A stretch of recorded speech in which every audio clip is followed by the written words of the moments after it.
ఆ మధ్యకాలంలో ప్రముఖ హాస్య నటుడు కృష్ణ భగవాన్ సినిమాల్లో ఎందుకు కనబడటం లేదు, ఆయనకు ఏమైంది అన్న దానిపై టాలీవుడ్లో రకరకాల వార్తలు, పుకార్లు షికార్లు చేశాయి. ఆయన అనారోగ్యంతో బాధపడుతున్నారన్న వార్తలు జోరుగా స్ప్రెడ్ అయ్యాయి.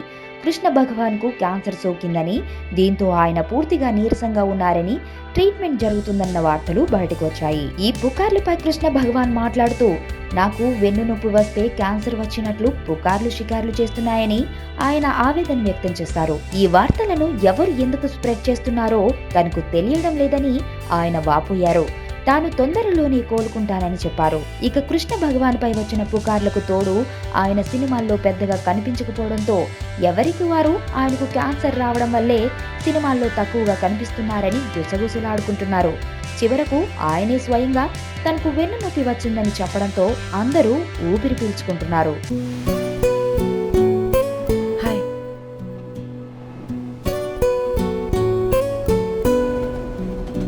అనసూయ రామలింగం.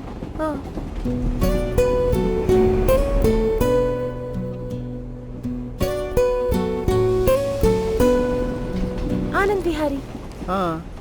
అదే ఆ ఆ